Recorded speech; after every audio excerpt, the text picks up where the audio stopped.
All right, we're just going to get started here with our live stream today. And as always, I like to try to start a couple minutes early just to make sure everything's working and that anybody who is here in a timely manner, that you'll actually be able to see us get started on the live stream. So we're kind of back after a sleepy Memorial Day weekend and a busy one for me, and I'm sure for many of you. And we got a lot that we can potentially talk about today.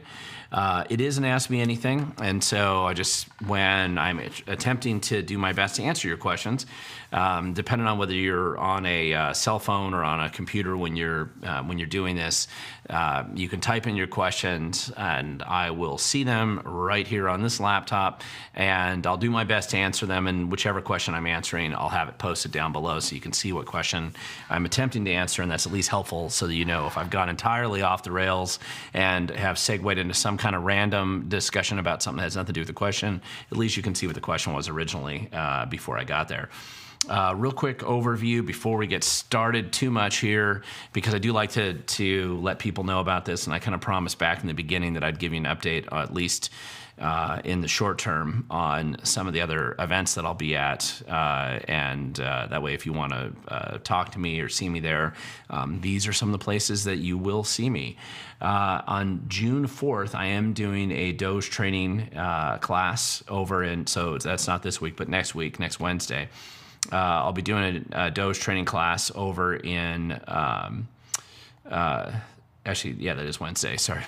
The Doge training class over in the Tri-Cities. I don't know that I have the location up yet on my website, so I'm kind of remembering this as I'm looking at this, so I want to make sure that I update it there on my website so you'll be able to see the actual location. I believe they sent that to me, and I just haven't officially updated on the website, which I need to do.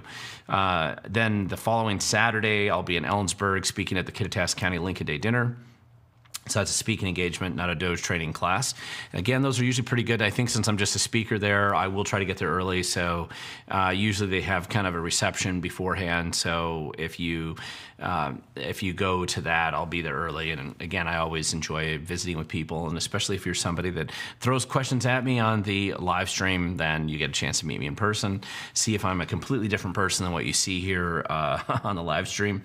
On June 9th, which is the following Monday, I know for lunch I'm doing a Silverdale Seabeck Women's Republican Club presentation, just a speaking engagement there.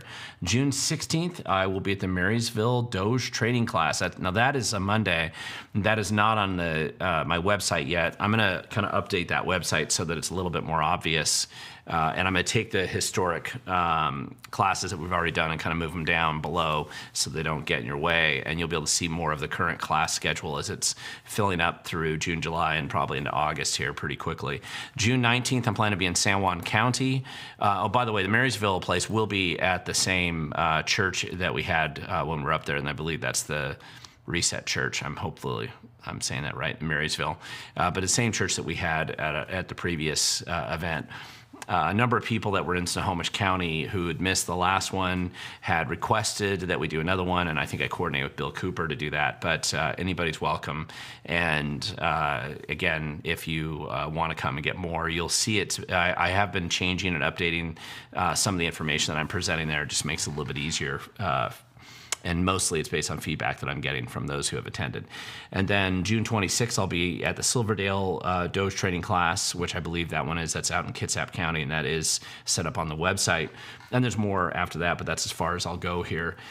The other quick thing I'd mention, since this is coming off of, since we're talking about the Doge training classes, the last one that I had was out in Skagit County, and there was an article that was written about it. It's the first one, at least to my knowledge, that a journalist showed up at and actually interviewed me beforehand, sat through the whole thing, and then interviewed me a little bit afterwards.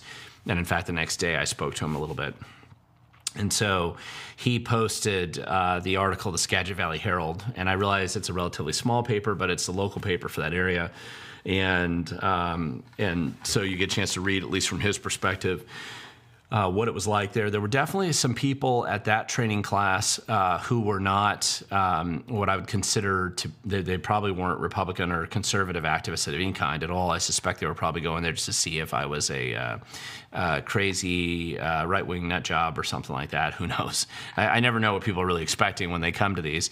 And I think they were disappointed that it wasn't as crazy and weird as they were expecting it to be, and that it was pretty straightforward and pretty practical and pretty down to earth, and that it was more focused on helping people know how to hold local government accountable and expose the truth where they live, regardless of who happens to be in political office there, which seemed to be a surprise to them that that's how I would be training people to actually look at local government, regardless of the partisan affiliation of the people who run that government.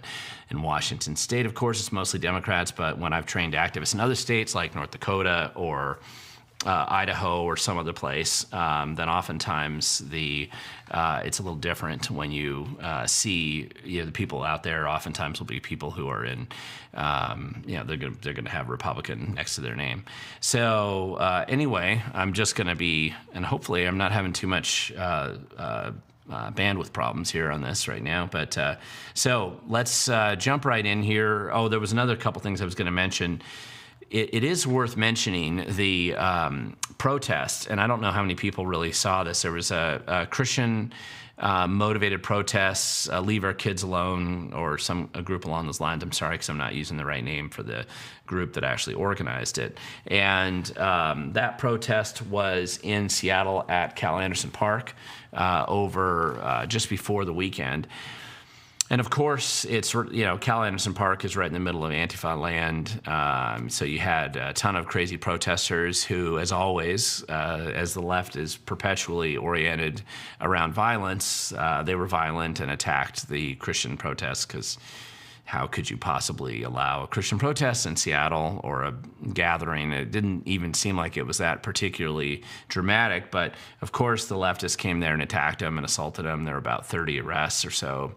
And there was an interesting bit of drama related to that. And the Lumen Times so far is the only one that I've seen who's actually covered the story. But although it made national news, or international news even, because I thought that the Daily Mail out of England also covered it. But the Christian group that had organized this had tried to get a permit for a different park and a much more a park that would be less that's not on Capitol Hill anyway, one down by the waterfront is what it sounded like they were trying to get. And that's a more common place to do something like this type of an event.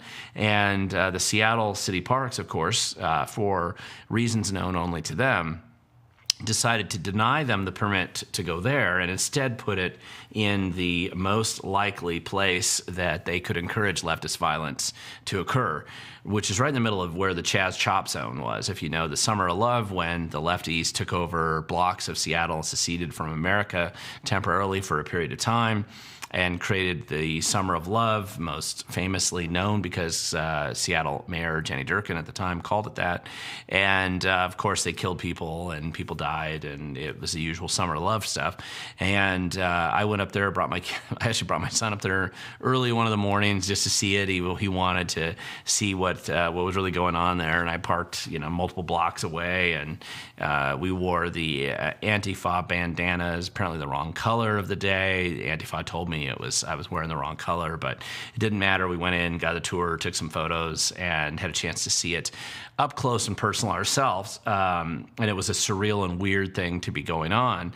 However, while that was happening, that, of course, is the primary location where the Seattle Parks decided to put this Christian group right in the middle of that. And at the same time, they did it where at the other end of the park, like at the northern end of the park, there was some kind of a weird, I don't know if it was a trans punk event or something odd that was going on up there. I saw the videos of it. It was people dressed in weird costumes and wearing tails and masks and all kinds of stuff. So, of course, you're inevitably going to have some kind of a conflict when you have this really very different two groups of people there in the park at the same time, and I'm sure that wasn't an accident. But the Seattle Policemen's Guild, I saw the post that they did, and they were pretty upset about it and frustrated.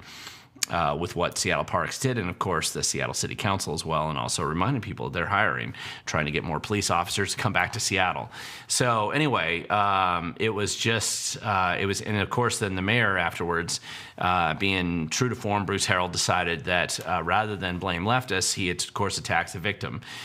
People who are attacked by criminals need to be blamed, not the criminals themselves, and that seems to be how that's gone. Of course, it's made national news, and now it's just facilitating a more interesting series of drama that I anticipate moving forward. We'll have to see where it goes.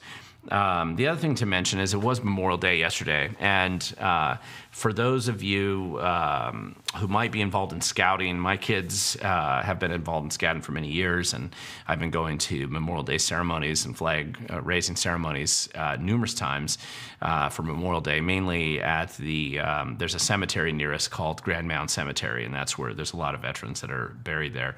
And so over the years, our troop would go and clean the graves or put flags on the graves, and then do a flag ceremony for Memorial Day, as well as Veterans Day. But Memorial Day is the one that stands out a little bit because we had this Eagle Scout who did a phenomenal, unbelievable project right there where he got Tenino has a stone quarry, sandstone quarry, and there's stonemasons that are there, which isn't far from where I live, and he was able to get one of them to create this beautiful tribute to military fallen veterans there, and carved it, and it was unveiled, and then he had 6 flags of every military branch of the service, including the Space Force and the Coast Guard. All the flag poles were up and had installed them, and it's not easy. If you've ever installed one of these big flag poles, you have to build a pretty deep hole in a big concrete base and bolt it through. It takes quite a bit of work,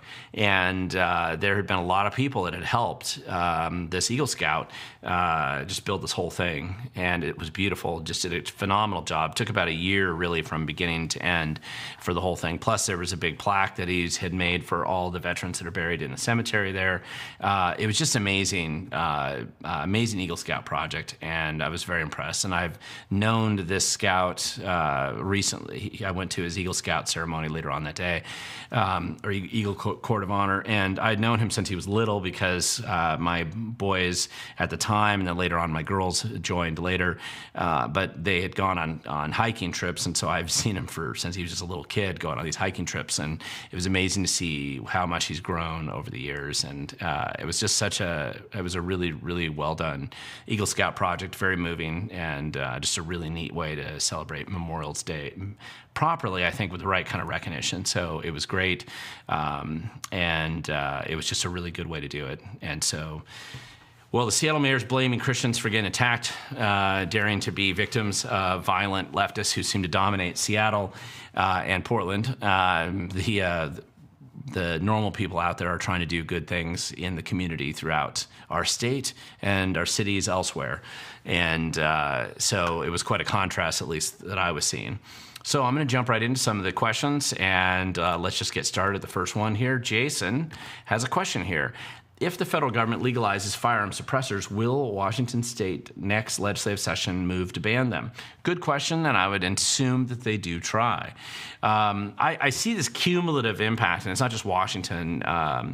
It's also Colorado, it's California, it's Oregon, and it's also New Jersey and Massachusetts, and maybe Michigan a little bit, depending on how you're looking at what they're doing. It all seems to be building up to some kind of an inevitable conflict where the Second Amendment has already been addressed at the Supreme Court level quite a bit, and obviously they're just going to have to come in and make some rulings on this. I hate the fact that no matter how clear the right to keep and bear arms is in both our state constitution, and it's even clearer there than it is at the federal level, and stronger.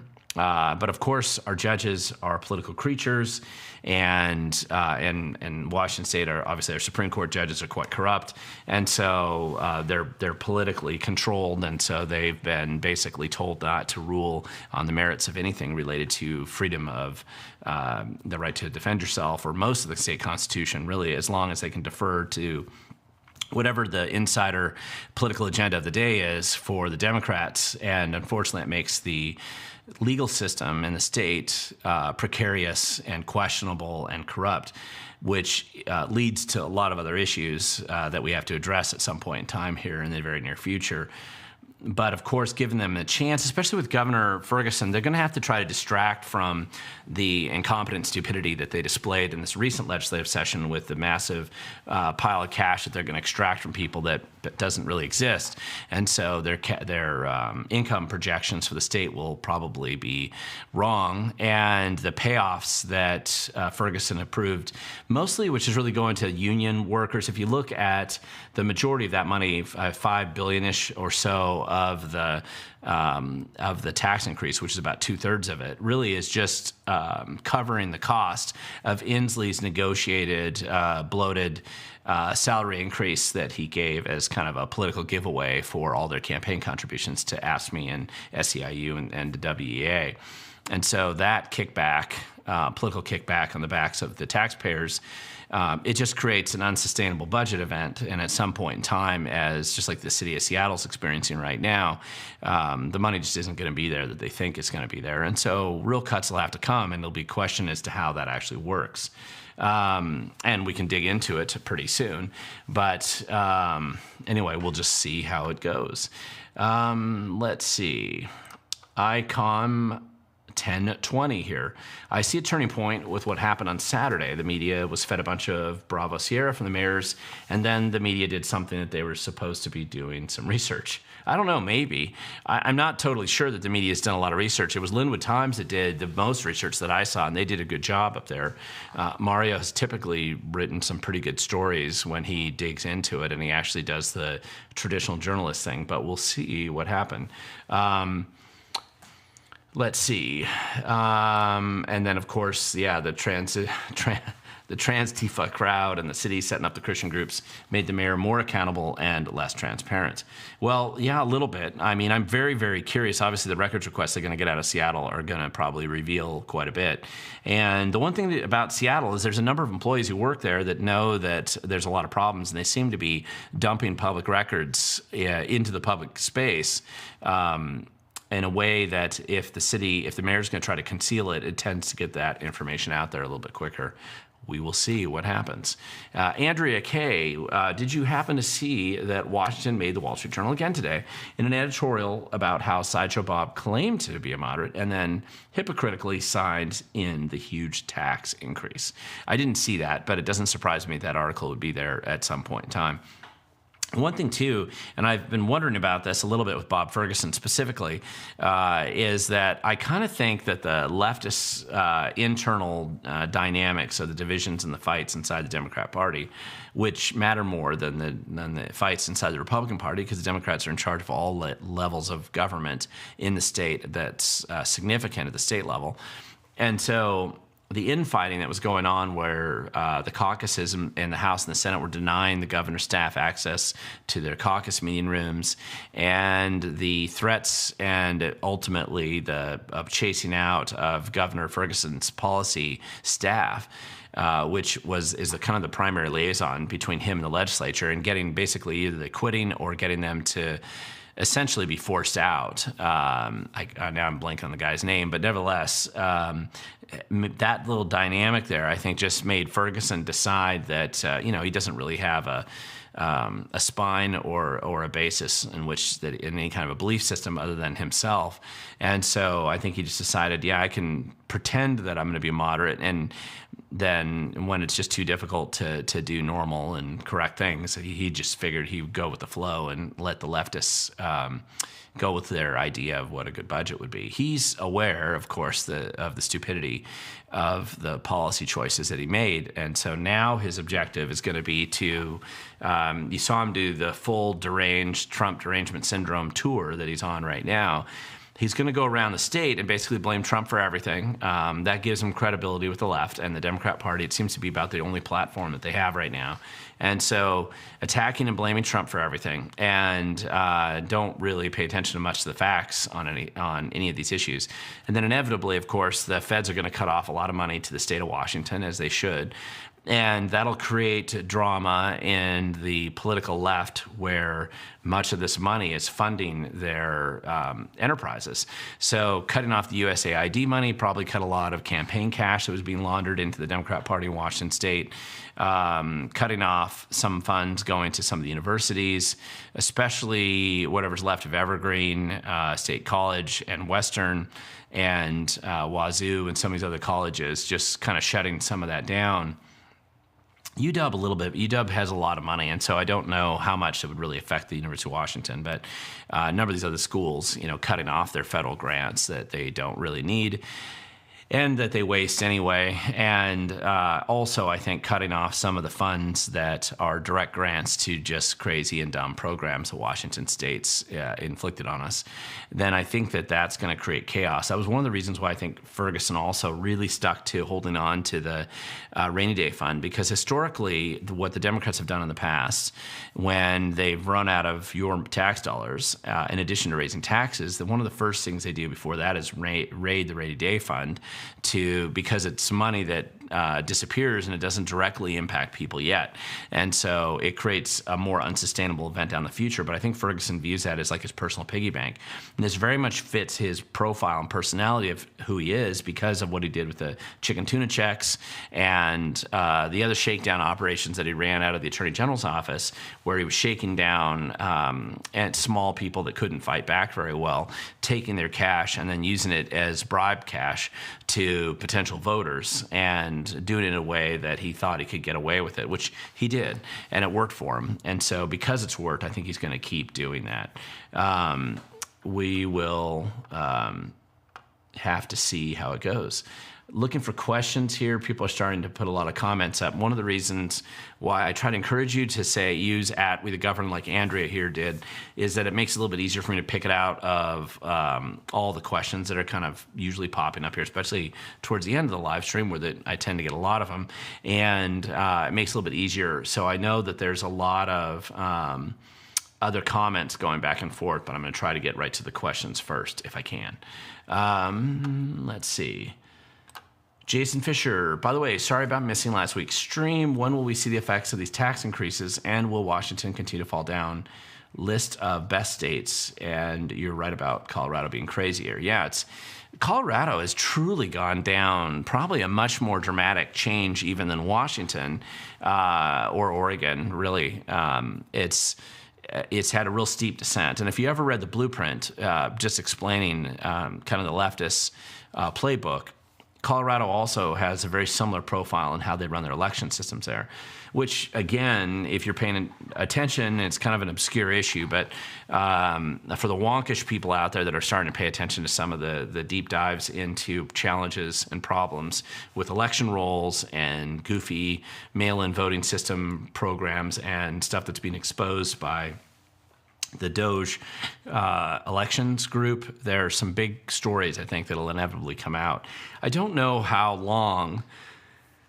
Sometimes what happens is, if you're kind of on this inside track of being, really aware of all these programs and fights and battles, especially on election integrity, and if you've been engaged in that process for a long time, you get a lot of data that gets funneled into your feed from different groups and different people. And you have to kind of filter it out a little bit, because some people are, some of them are the perpetual doom and gloomers. I get a lot of comments here too, just from people who will always be in a doom loop no matter what happens. And it creates kind of a bitter critter mentality where they don't want to win. Losing is a priority. And so they revel in losing forever. And so there's no real approach to alternative solutions to try to push back against whatever scenario they find themselves in.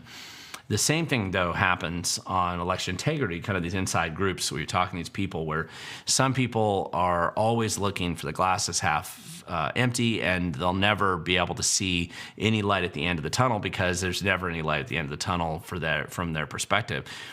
But things have changed a lot over the last at least over the last 6 years, maybe a little longer, where it was very difficult, even 5 years ago, for me to fill a table, even the size here of the studio. You could see the studio here.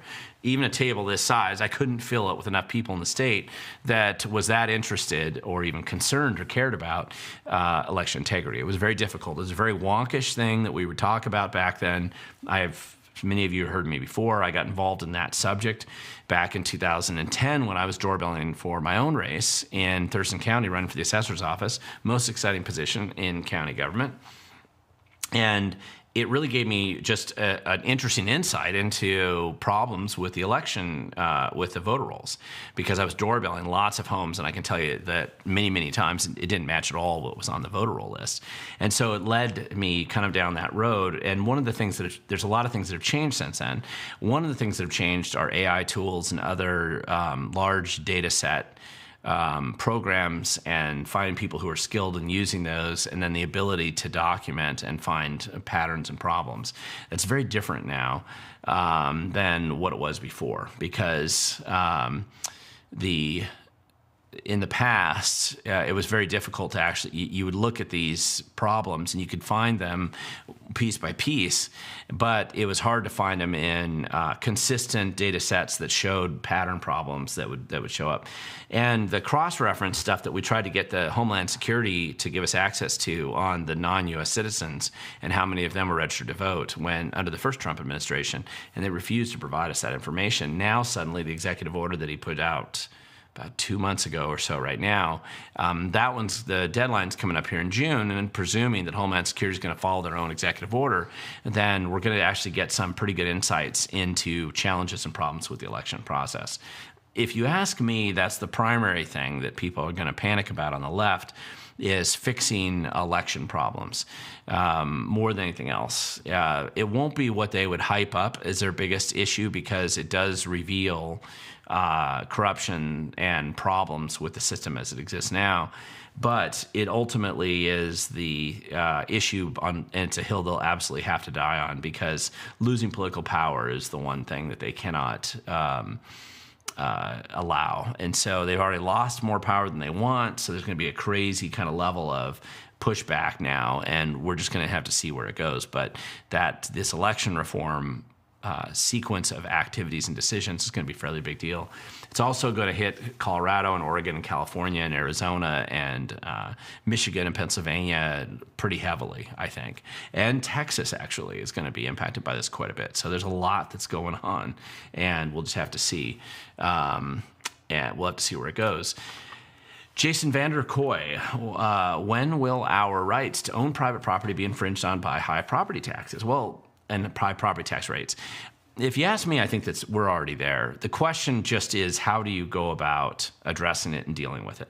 One of the important things about the Doge concept, of this Doge Washington or Doge at a federal level, is that the basic method of ruling, the ruling class, the governing class in America, and to a lesser extent the states, but in America in particular, has been that they spend far more than they bring in the way of taxes, because they can print money and they can kick the bill for paying for whatever they say they're paying for, and then kick that down the road to future generations. And so they're spending your great-great-grandchildren's future inheritance by dumb stuff that they're wasting money on now, whether that's sending money to the Wuhan lab or building up corrupt companies or countries around the world, sending money that they don't need, pushing stupid agendas on them. Well, we've seen billions and billions of dollars of this stuff being wasted. If they're able to actually cut off those costs so that for the first time we're not spending in a deficit level, which we aren't there, we're still in this deep deficit spending at a federal level, inevitably that's going to kind of trickle down to the state. Now, some of the ways that that's going to trickle down is just cutting off funding coming to the state in the first place. And that's going to force a reorganization in state governments and where they spend money and how they spend it. The sooner and more aggressively that we cut more of these programs, the more likely it is that we can downsize some of the federal and the state government. We're just going to be forced to, and I think that's probably a good and healthy thing. But the question is, ultimately then, I don't know that there's a lot more room for any kind of a bloat to occur within property or sales or gas tax or any of these other fees and taxes that they've been kind of fleshing out here. So getting a tax cut, it would be a pretty powerful thing to push, but you're going to have to be identifying the parts of government you want to cut, and that's going to be necessary. It's inevitable. I mean, the question is, does it happen in an organized way, or does it happen in a catastrophic way down the road when you're just going to have to do like really aggressive mass layoffs? I think it's better if we just start cutting and chopping now, getting rid of completely superfluous and wasteful state agencies like Puget Sound Partnership, taking other agencies that are almost entirely wasted or useless and abusive, like Labor and Industries or like Department of Ecology, or even some of the absurd things that Fish and Wildlife has been doing lately. And starting to downsize a lot of these agencies. And again, then going in and just cleaning up some of the fraud that DSHS perpetuates and promotes with the programs that they run, or Department of Licensing. A lot of this goes back to that Thomas Sowell quote that the only way to understand bureaucracy is to recognize that outcomes are meaningless to them. They don't care about outcomes. They do care about process. Process is everything. Outcomes are nothing. And that's why what you see is incompetent, foolish, disastrous outcomes. DNR turning the forests into tinderboxes so they can destroy and burn as much of our public lands as possible. At Department of Agriculture, creating programs that destroy agriculture at every turn. Fish and Wildlife pushing policies that actually destroy and harm wildlife and destroy habitat and destroy good maintenance of the public lands and also destroy farming. I mean, there's all kinds of stuff like this. So anyway, it's kind of an interesting situation coming down the road. The other thing is that Washington State could probably lose 3 or 4 of the colleges. I'm going to put air quotes around colleges that exist here, and state would probably be better off for it. Now, the majority of people who work in those colleges are going to be left-leaning, and so it isn't going to be fun for them to lose their jobs. And there's probably a transition you have to make for kids that were paying for whatever garbage education they thought they were getting there. And so having a transition plan for them so they aren't totally left hanging, I think that stuff's pretty important. But that plan and that strategy has to be thought through a little bit right now because the money's drying up and it's not going to be there. So one way or another, it's going away. And if you can't sustain yourself in some effective way, if you aren't providing a service that's truly valuable and important and critical, then it's likely that at some point in time it's going to start running out. And the amount of money they take from our property taxes is absurd, and I wish that it wasn't so wasted, but it is. Part of that, of course, in Washington State, and particularly as it applies to property taxes, is a resolution of the reality of a failing public school system that with OSPI in charge won't get better. So firing every single living soul that's involved in OSPI is probably not a bad way to start. Certainly top-down directives from that state agency have been disastrous and incompetent. Nobody's done more to destroy the credibility of public education than Chris Reichdahl as head of OSPI. So eventually we're just going to have to recognize that there is, we spend the most and get the least for what we're paying for. And I think it's important that we look at making big changes there. This is kind of funny. This isn't a question, but I'll throw it in here anyway. Lone biker of the apocalypse. Well, at least the mayor was anti-Christian and not anti-Semitic. Yep. Equal opportunities for Bruce Harrell, the city of Seattle's mayor. Certainly happy to attack anybody that he disagrees with. And obviously he doesn't mind that Antifa is violent.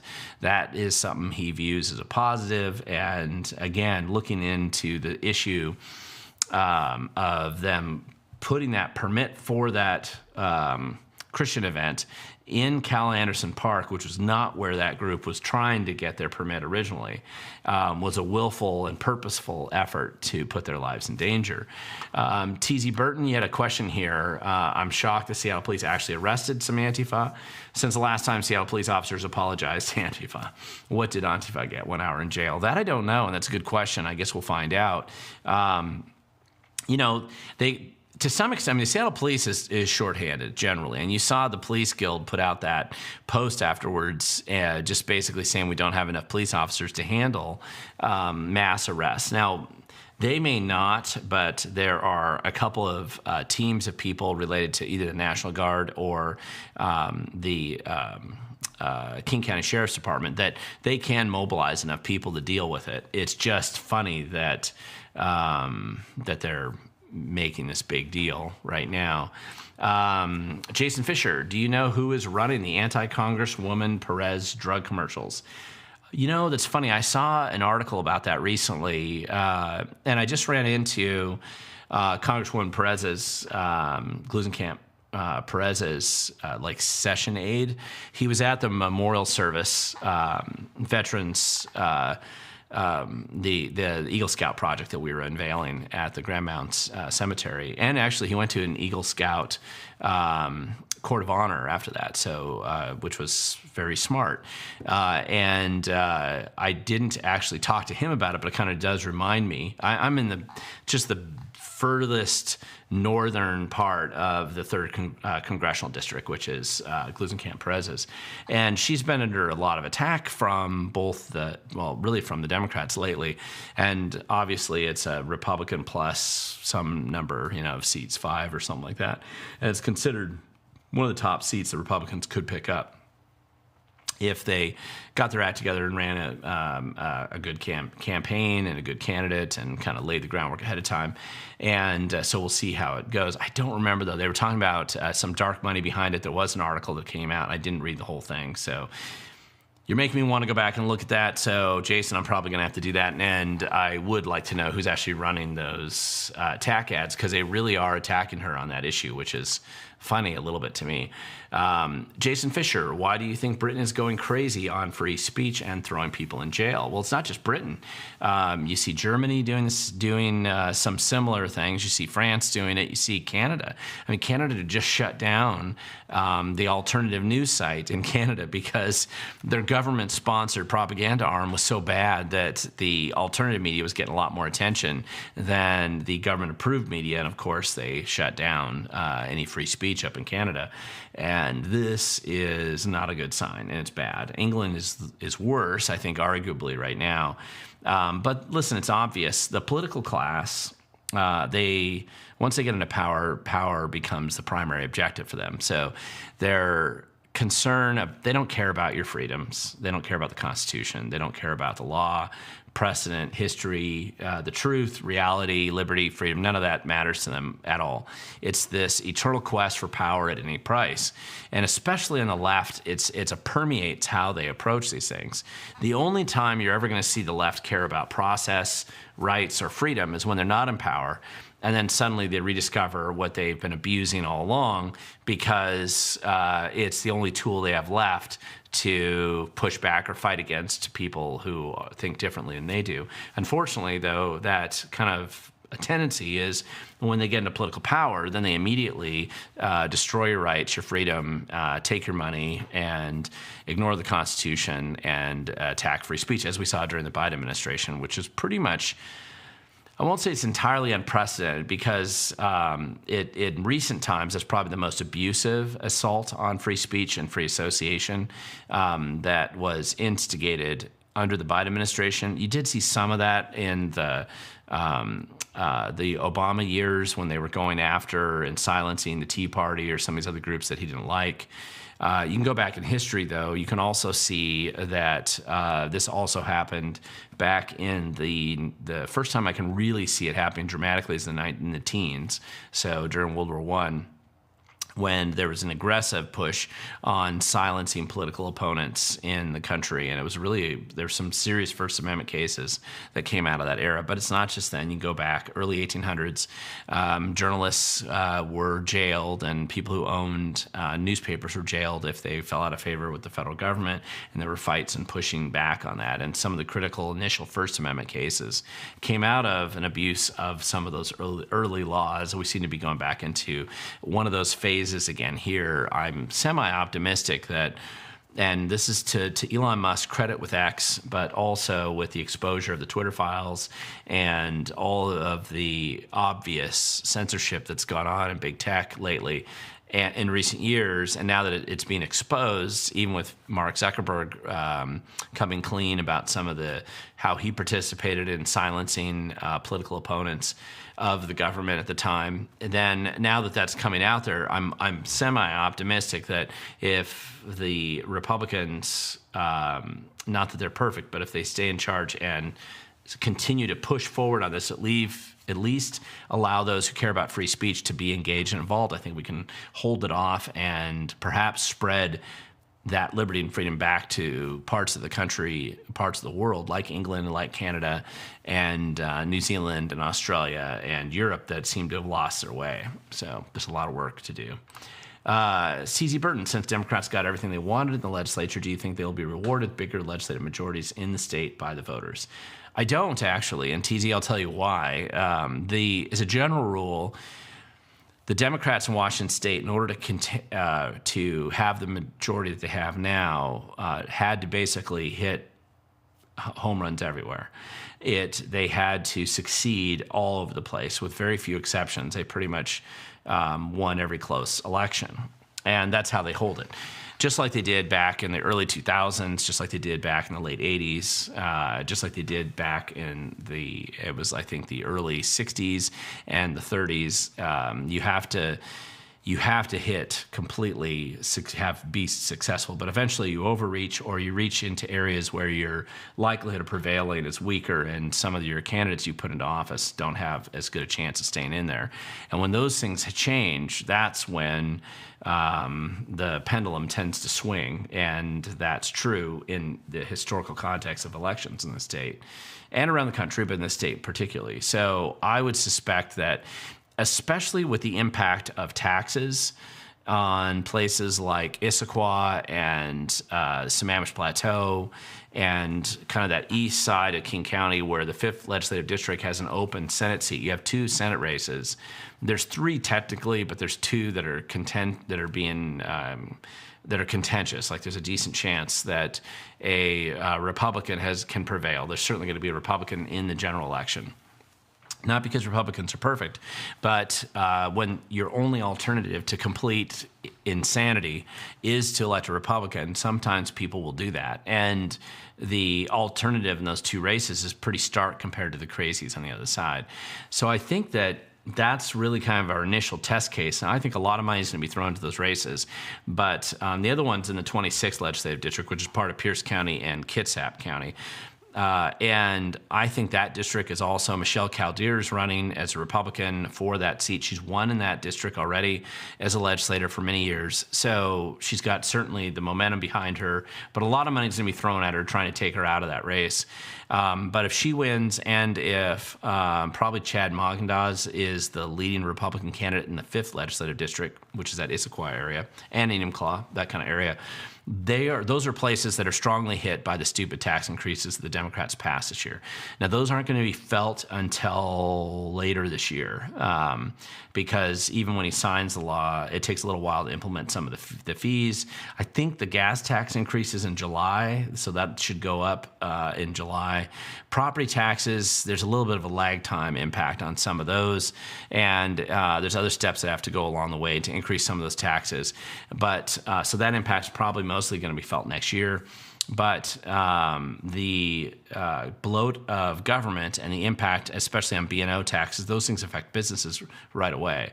And there's a lot of businesses and entrepreneurs that live in those particular districts. And we'll see how much they have the ability to jump in and recognize, because at this point in time, there is a stark partisan difference on these issues. Most of these issues were 100% one-party vote, completely on one party.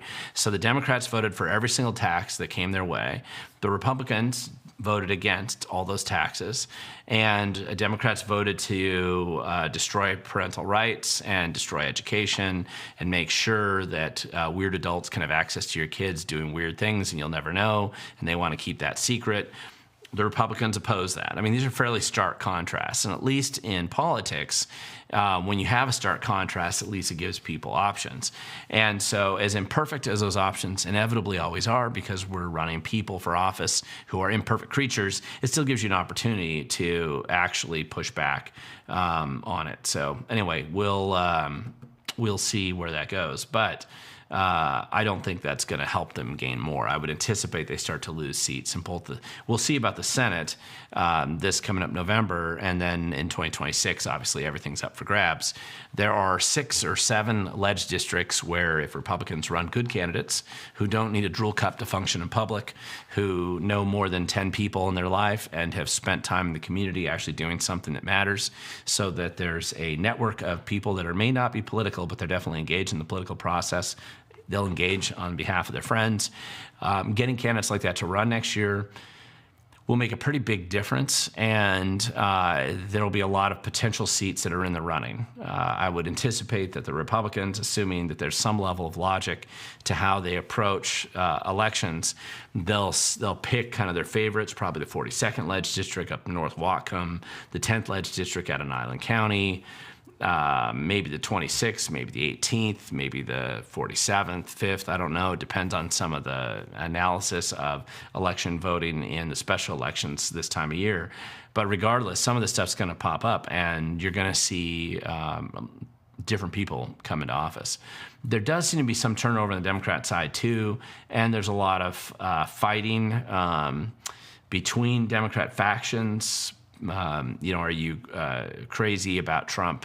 Do you have enough Trump derangement syndrome, or are you weak on that issue? I mean, there seems to be some of those things that they do fight and argue about. So we'll see how that affects things too.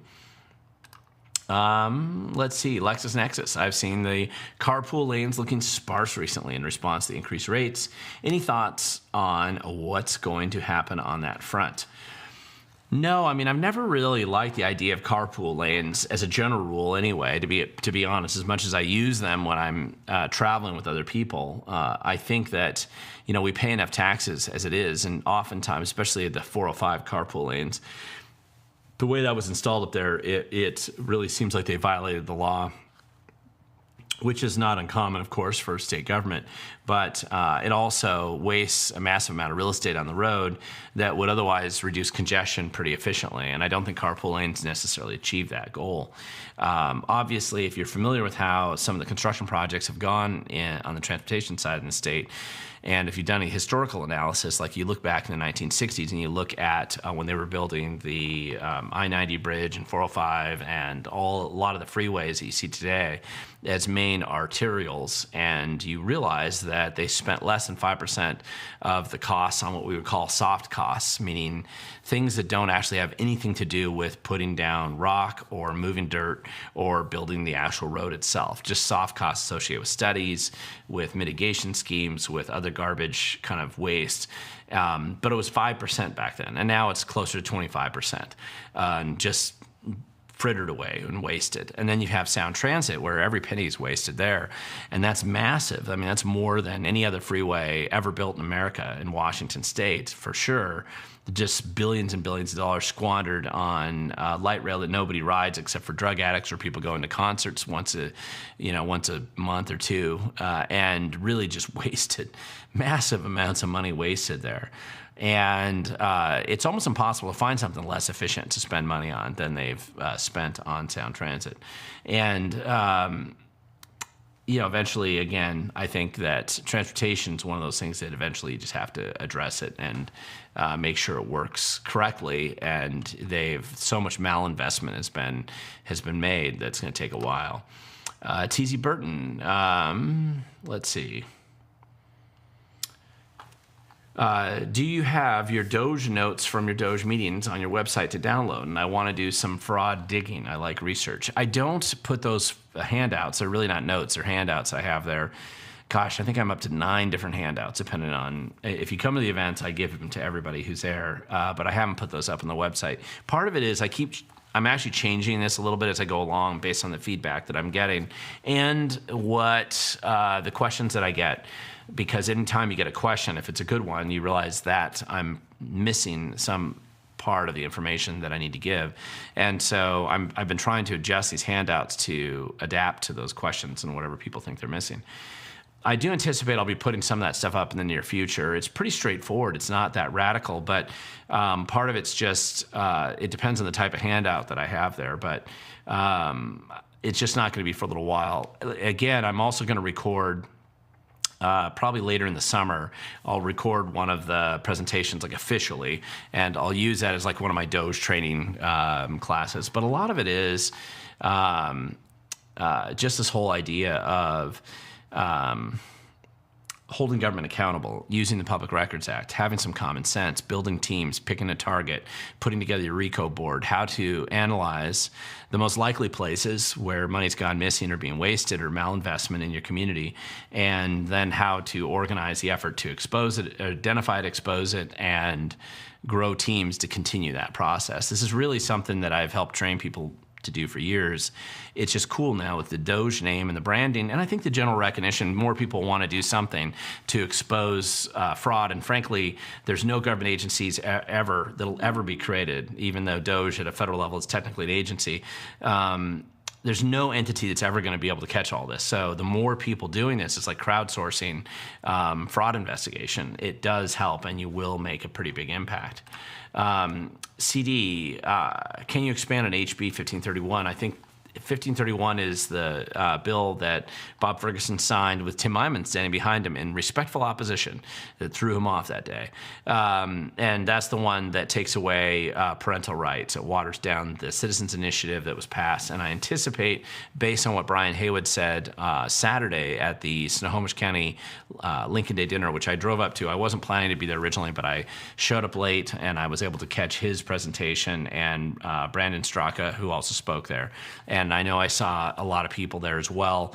When Brian Haywood was up there talking, he did mention that there were a number of different initiatives that he's planning on running, and I believe basically going back to the well on that one and shoving it back down their throats again is going to be one of the ideas, because it's very clear that people want to have parental control over their kids, and turning those kids over to strangers who don't care at all about what happens to the kids, or certainly don't care as much, is a huge mistake, and keeping it secret from the parents is a huge mistake. And again, there's inevitably bad consequences from that process. So, and it's super unpopular what the legislature did. So I would anticipate that you're going to see a little bit more effort on that part from probably the Let's Go Washington people, based on what Brian Haywood was saying there. And I thought he did a pretty good job talking about it. And I liked his analogy. He used that analogy of,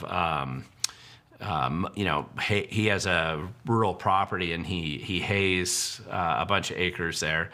I think about 30 acres that he hays, and turns into I believe it's silage bales for cattle. But while he's out there haying the field, he's talking about how it's just something you always have to do, just keep mowing, and it's just part of maintaining a piece of property. And that's how he's looking at some of the initiatives at this point in time, because it's just simply about mowing down some of the really bad and corrupt and terribly dishonest things that the state does on a regular basis. I have a lot of fun initiatives I'd love to run. I don't know if they're practical, but there's some that I'd like to do for the judiciary. And I've talked about this a little bit in the past. Maybe I'll have time today, and I'll get into a couple of examples of what those would be. Okay, LexisNexis up here. By the way, you say you meant toll lanes. Understood. I hate toll lanes. I would probably get rid of as much of the toll lanes as I could. Chaz E, can initiatives get passed that will preserve the spirit of the intention and text of past, present, and future initiatives? No, I mean, sort of, but not really. One of the things, and this is kind of a fundamental, basic thing in theory about legislation or the initiative process in general, is that the corruption of the initiative process and the way that exists in our state right now has just been basically the Supreme Court, arguably over time, reducing, changing the roadmap for both of them, even though in theory in 1912, when the state constitution was created, the clarity as to the, an initiative held the same rule authority as something passed by the legislature. That was the intention. They've lost that over the decades, most recently over the last 20 years, because mostly in response to Tim Eyman's initiatives that reduce taxes. And there's no greater evil on planet Earth to a leftist than reducing how much money they can extract from you and I as citizens. So they view your money as just a temporary holding place before they can come and steal it for themselves. for whatever their schemes and dreams are. And so anything that cuts the tax rates is terrible. And so they're going to always try to find ways of pushing back on that. And Eyman was fairly successful over a number of years in doing those. And so that led to the single subject rule enforcement, which if that had been applied in 1972 when they had the Sunshine Laws that were passed, would have invalidated those initiatives completely at the time. And other elements of that, like They definitely don't want the citizens to have the ability to push back. Now, that'll change completely if the Republicans get control of government.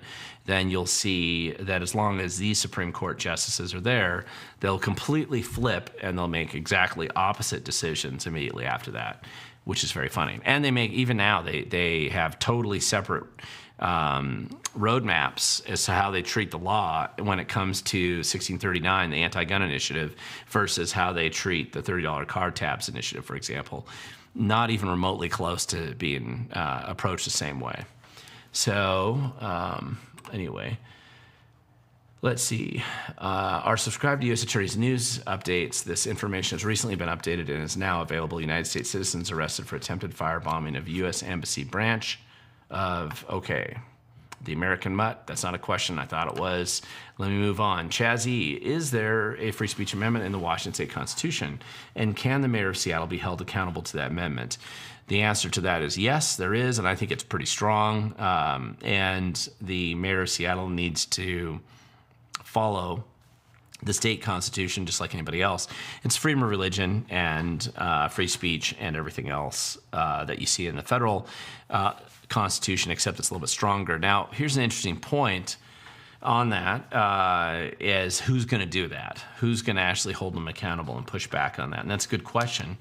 The two areas of law where the Supreme Court and the judiciary in Washington State, at least as it's based on those of us who care about liberty and freedom, the two areas where they sometimes will rule with a degree of sanity and an attachment to the English language tend to be free speech type cases, including freedom of religion and freedom to practice your religion, and also sometimes on government transparency, so the Public Records Act, things like that.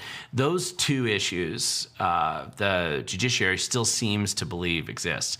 They don't believe in property rights. They've generally abandoned the Second Amendment and our state version of the Second Amendment. They generally defer everything to the government, but those two areas are still reasonably strong. If you have a good case there, sometimes you can do pretty well with those. Thunderstriker, well, Glenn, did you see how mad China was after Trump had announced the Golden Dome? I did, and it's quite funny. And overreacting the way they did is a little on the silly side. Biggest bone Vinus, do you think with the increase in corporate taxes that the big corporations in Washington will leave, Microsoft, Boeing, and Blue Origin, et cetera? Good question. I don't know yet. I think that all of those businesses, I mean, Boeing already moved its corporate headquarters out of Washington years ago. They moved them to Chicago. It was quite some time ago. And I remember my dad telling me when he was on the city council in Newcastle and before, he said the King County had actually just made it very difficult for Boeing to expand down into Auburn and Ording at the time. They were planning to build these big facilities down there. They had the place in Auburn, but the place in Ording, it was like $53 million in permitting costs at that point in time, and Boeing finally gave up. And that's when you saw Boeing shifting to building things in other states in a much more aggressive and focused way. And then ultimately, of course, moving their headquarters to Chicago. Now, some of that's political in the sense that they wanted to have more political power or the ability to influence politicians better, and they're going to be very political on some of their contracts. And so it was a strategic choice to locate these manufacturing facilities and headquarters and businesses in all these different places so that they would have a greater constituency of elected officials in D.C. that would support them. And that's really what it is. So Boeing, to some extent, has already made that choice. And I think Boeing would probably not open any more manufacturing plants or facilities in Washington State now, thanks to the lack of support that our state government and local governments have for them. But it takes a long time to move a business like that. Microsoft could move quicker, and Microsoft's already started to set up a lot of new offices in other states. So it wouldn't surprise me if they're already kind of part way down that path. Blue Origin, can't tell, don't know enough about how they operate. But it's really not the big ones that matter as much. I mean, they do matter, but it's all these smaller businesses that are around them that as they start to shift out, this one takes 40 employees with them, and this one reduces, just like all the ones that left Seattle and moved into Kirkland and Bellevue, right? That had a big impact on the city of Seattle, and I think it'll keep going. Let's see. Thunderstriker, what's the new silhouette in the background? It was just one that I tried. You can kind of see it better here, but I thought that was a fun silhouette, so I changed it. There's a light up here that you can actually change and have different patterns in it, and I just kind of switch them around sometimes just because it looks different and because that's what I feel like doing. So that was a little different one today. Let's see.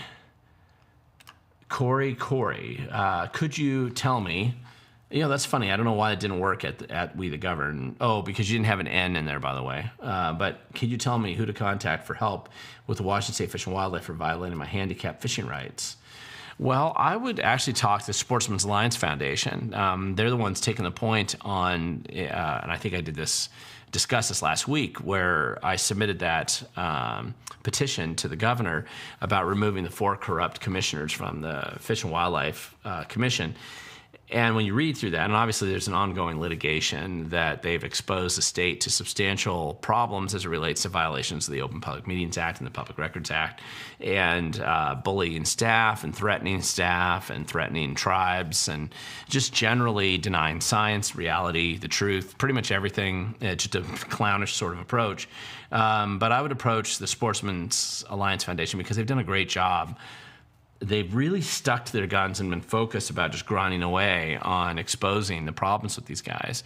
And it's led to this likelihood where I think there's going to be some turnover in the state Fish and Wildlife Commission directly as a result of their activism and their paying attention to the details. My submission of the petition was simply it was the smallest piece of this. I volunteered to do that for them, but they were the ones that really did the work. And I would encourage you to go to them because they're probably the best organization in the state. I've been very impressed with how they stuck to it and focused on it and been grinding away on this, and we'll see how it goes. Samuel Clare, just overall, it's going to take about 1 million signatures to recall Ferguson. But remember, that doesn't recall him. All that does is it puts it on the ballot whether you want to recall him or not. And so there's a lot of steps you have to go through to get between here and there. In some ways, I actually think Reichdahl would be easier to recall. Same number of signatures, roughly the same number. But he'd be easier only because he's been in there longer, and so the list of malfeasance that he's committed and laws he's broken are a little bit clearer and easier to document, most likely, in a hearing. And you're going to have to go to 2 different judicial hearings. Now, will the Supreme Court, ultimately, they're the ones that will rule on this, will they decide that your petition to recall the elected official withstands scrutiny? And it takes a lot of work to do a good job on that process. There was a shockingly unserious effort to do a recall on Inslee a couple years ago. And it was unserious not because of intentions, just poorly put together and organized. And if you've never done one before successfully, a lot of times you just don't realize the definition of malfeasance and misfeasance, how you have to document it, the history of the case file, and how to get that approved. Both, you have to bring it to Superior Court. They're going to have to rule. Then you're going to have to bring it up, and you're going to have that approved by the Supreme Court. Not an easy task at all. And once you get that, then you get the privilege of going out and collecting all those signatures, 1 million signatures or so. The Let's Go Washington people could probably pull that off. Probably it would be highly motivating for people to do that and collect those signatures. People it tends to be easier to do recall petitions than anything else. But as far as signature gathering goes, everybody likes to stick it to the politician. But I just think people don't understand the work on the upfront. If that's done well, it makes it more likely that you can succeed in the back end. Amateurish poorly thought out, unserious, clickbait sort of programs aren't going to be the ones that produce that result. So if you want to see a good draft of what it would take to do a recall petition, I do think the Kashama-Sawant recall petition that was approved by the Supreme Court, if I remember right, there were like 4 of the issues that they approved. Because what happens is you'll say, okay, malfeasance examples. You go through various examples. And then the judge will say, okay, these 2 don't really rise to the level. I don't agree that you have enough evidence or supporting information to justify those 2, but these 4 are all approved, right? So that's what the Supreme Court will do. That's typically what happens. There's a Camas city councilman effort to do a recall on this city councilman, which the signatures are a lot less when it's a local government official like that, obviously, because it's a smaller population you're drawing the signatures from. And, in that case, right, the guy was being charged with throwing rocks at somebody on a trail and then pulling a gun on them, and there's a police report and investigation, and you're probably rising to the level of being at least the Superior Court judge agreed that was enough for a recall petition. There's another one going on. Gosh, this is reminding me I should probably do a video about this, about all the various recalls, and maybe run through that one again. It's probably a good thing for me to do. It's been a little while since I've done a recall petition process, both an analysis and a historical status check on it, because it's different than California. It's harder to get to the ballot than California, and it's so much work and effort to get there that, frankly, if that money and effort and time usually was just put into running somebody good for that position to oppose the crazy person or the bad person, that's a better return on the money and energy and time you put into it, for the most part. The American Mutt, can you help us find where to find the data where the grants go towards criminals compared to the grants for victims of crime? Oh, that's a good question. That's a good question, because you're kind of breaking it down to a category. I mean, you can generally look up grants and cash payouts. The government checkbook is a good place to start, but that doesn't show everything. And so you'd really, and you're going to have to understand vendors and nonprofits, which are a lot of the grifting operations out there. And most of those, if not all of them, are actually pro-criminal activities. And so that's a good question. Almost all the grants tend to go towards criminals. Very few go to victims of crime. There are some. And it's just been the way it is. We went through this phase not even that long ago in the 80s and 90s, right, where there was a big pushback in Washington State to finally enforce the criminal law against criminals.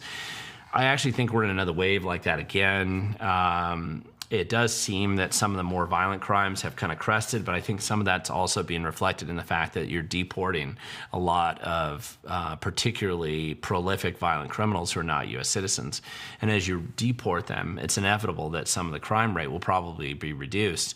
But I can tell you, I believe, based on polling and just reviews of everything that I've seen around the country, that it does look like people are getting fed up with it and have fed up with the pro-crime, pro-criminal sort of approach the Democrat Party's had, where they seem to love violent criminals.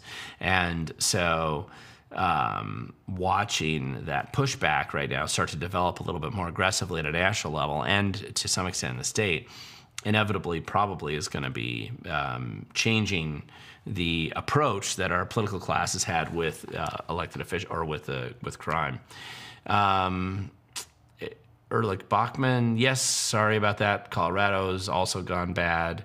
Let's see. Thunderstriker, do you think Trump could do something about the auto pen pardons? Maybe, and that's a great question. I don't know, because this is weird. We're in this weird era where this has never happened before, that there was an argument years ago when Roosevelt was president, and he was confined to a wheelchair and clearly out of health, that some of the decisions that were being made weren't his being made, like other aides and other people were supporting him. But nobody ever really walked through the idea of trying to repeal anything that he did. Now, one of the reasons is, of course, you had a Democrat take over after him. And so that probably is what headed that off the pass a little bit. And by the time Eisenhower got in, he was unlikely, after Truman, he was unlikely to rock the boat and create that much drama.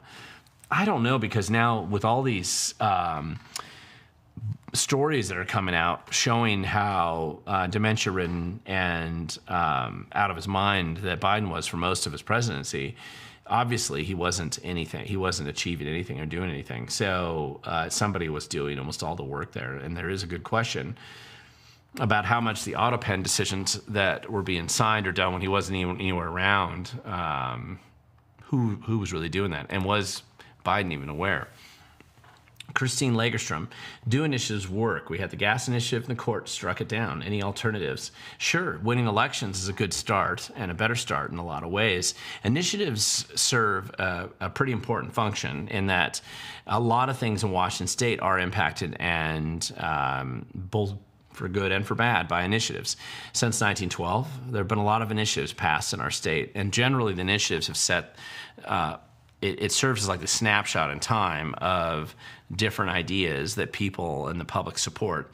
And so even if the political class finds a scam or a way to manipulate the judiciary and shoot down the initiative, inevitably, if that policy is popular, that initiative policy gets implemented later on. I think overall, the initiative process has shifted the needle in a lot of ways. I mean, even just Tim Eyman's initiatives of the last 20 years, that saved us billions, tens of billions. It's, I think, up to $70 billion now that otherwise you would have paid. And that's a lot of money to extract and keep out of the hands of the corrupt, ineffective clowns that are running government today in Washington state. So I would say that that's been impactful. The Public Records Act initiative from 1972 is undeniably impactful. Probably no law has held government more accountable than that. There's nothing even close.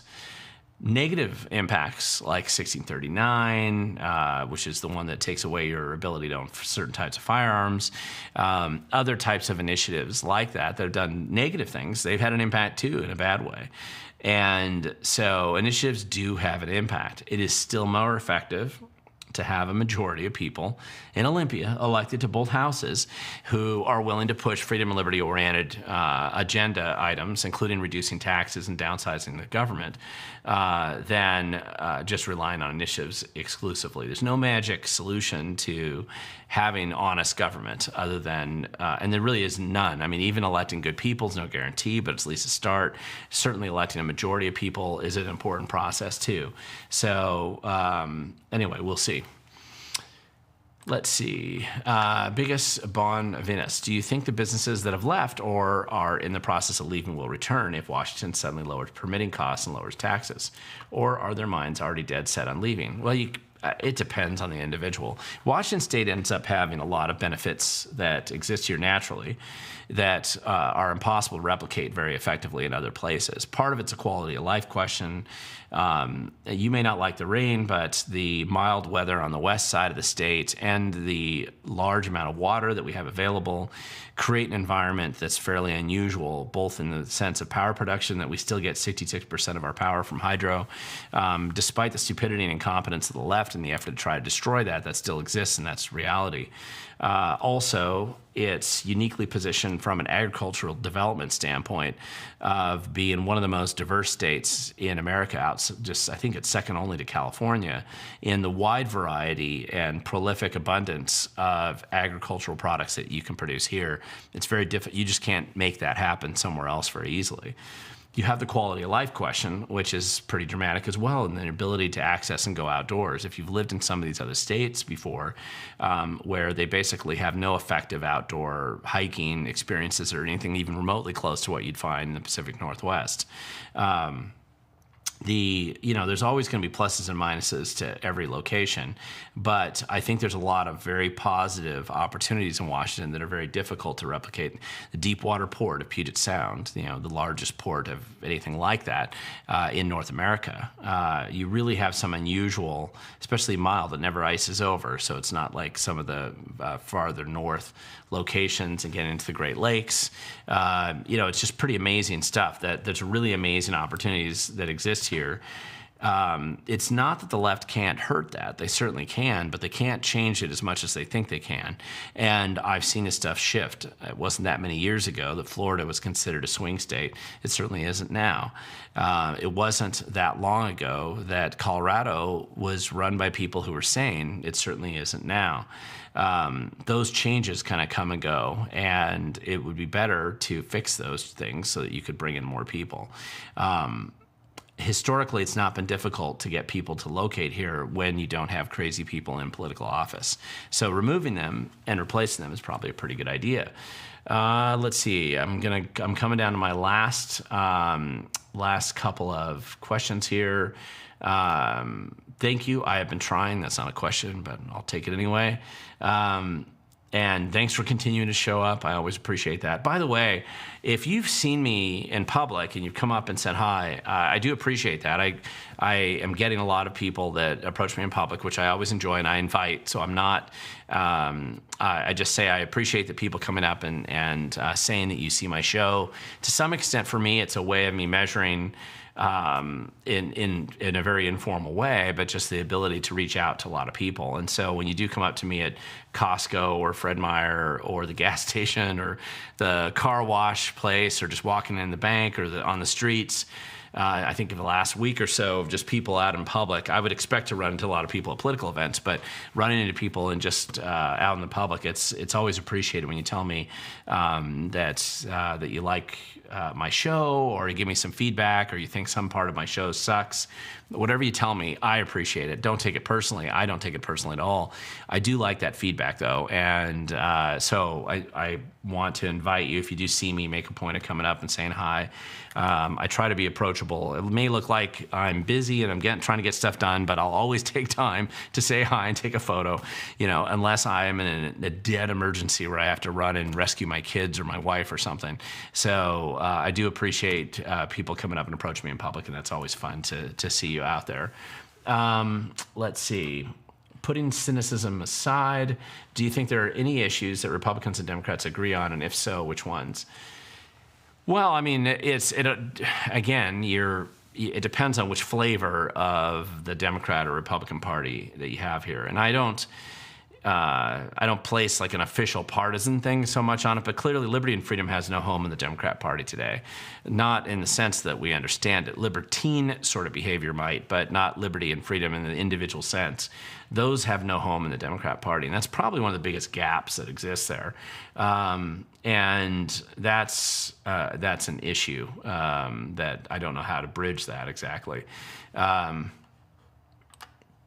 We'll see how it crosses over. I think there's a big divide right now, and some of it's personal related to Trump, and then some of it's just this inevitably, if you've been the party of power and you have access to the money and you feel like you're losing that now, the overall panic is probably emotional and irrational, and there's no way to necessarily immediately solve it. This American Mud again, your personal opinion, do you think making people pay for a Discovery Pass to play outdoors would be illegal, especially taxed? That's a good question, and here's something I would do. Honestly, if I was governor today, I would completely eliminate the Discovery Pass and just and make it go away completely. I think we're already paying a lot of tax money going into these parks. User fees are the least abusive of all the taxes that you can have out there. So there's an argument that you can make for why you would have it, and it's kind of a liberty-oriented argument. But at this point in time, you can't trust the state to do anything correctly, honestly, or well. So eliminating that would be a great start. I would totally do that. Let's see. Did you read the Seattle Times article on the Columbia River? This is from Brian. No, I did not. And now you're making me want to go back and read it. And somebody saying the complaint, and I'm not sure, the Salty Raiders fan. Let's see. The American Mutt, sorry, it wasn't finished. Your personal opinion, would it be against the Constitution to add even more taxes, especially for a Discovery Pass? User fees have not been ruled unconstitutional as a general rule. The question is, what are you charging user fees for? And the argument as to why it could be unconstitutional, it exists out there, but I don't know that would be super likely. And again, I think just as somebody who used to spend a lot of time in the woods before there was a discovery pass, it didn't prevent me from doing that, but it was an obnoxious additional cost for no value, right? It's not like they suddenly made improvements out there for it. And we only have 5 generations in our family that have put money into this that supposedly paid for these parks and these activities that they clearly don't spend the money well on right now. So with that, I'm going to close up today's live stream. Hopefully it's such a nice day out there that most of you are enjoying the weather that we do have and taking advantage of the opportunity, especially coming off of Memorial Day weekend. A lot of people are still on vacation this time, so a lot of you watching this video are probably watching it after it went live, but for those who ask questions, always appreciate it. And again, there'll be 2 videos coming out this week that I filmed today.